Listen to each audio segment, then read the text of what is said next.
Hi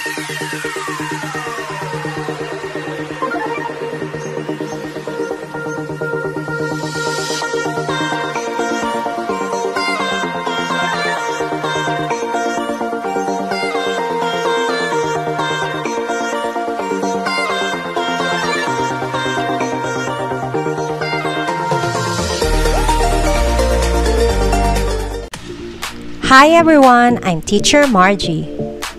Nakapag-submit na ba kayo ng inyong Rapid Math Assessment Form online? Sa video na ito, tuturuan ko kayo kung paano mag-submit ng Rapid Math Assessment Form. Makikita nyo sa screen ang link kung saan ninyo madadownload ang assessment tool.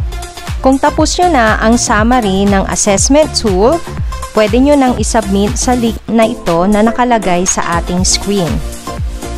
Ito ay direct na pagsasubmitan sa central office. Kapag tapos na nating gawin ang summary, pwede na nating i-upload o i-submit online sa link na ipinakita ko kanina. I-type lamang yung link na ipinakita ko kanina para ma-navigate kayo sa portal ng online submission ng inyong assessment tool. Ganito ang itsura ng ating RMA portal. Ayan, so makikita ninyo yung RMA School Submission Form. So lahat ng school magsasubmit ng kanilang summary of RMA assessment tool. So i-fill out lamang ninyo ang mga kailangan. So lahat ng naka-asterisk ng red ay kailangan nating i-fill out.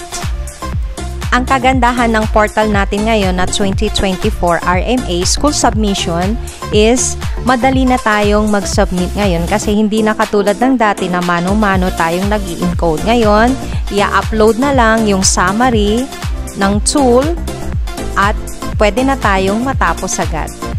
Then, kung okay na, pwede na nating i-upload at i-click yung upload para may upload natin yung ginawa natin na summary ng RMA assessment. I-click lang po natin yan para mahanap po natin ang ating pinag-savean ng ating assessment summary.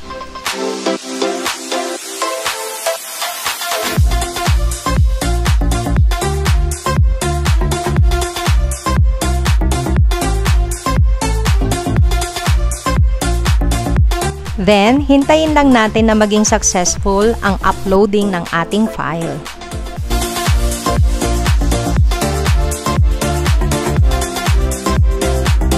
Then, i-click ang next at i-double check ang mga laman kung meron ba lahat ang mga boxes. So, yan yung mga ginawa nating summary doon sa ating tool. Ayan. So, nag-upload siya. Successful.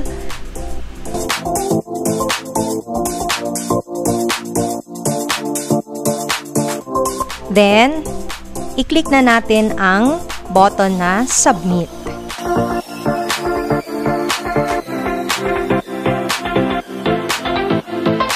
So, may lalabas sa screen na successfully submitted na yung ating summary ng RMA.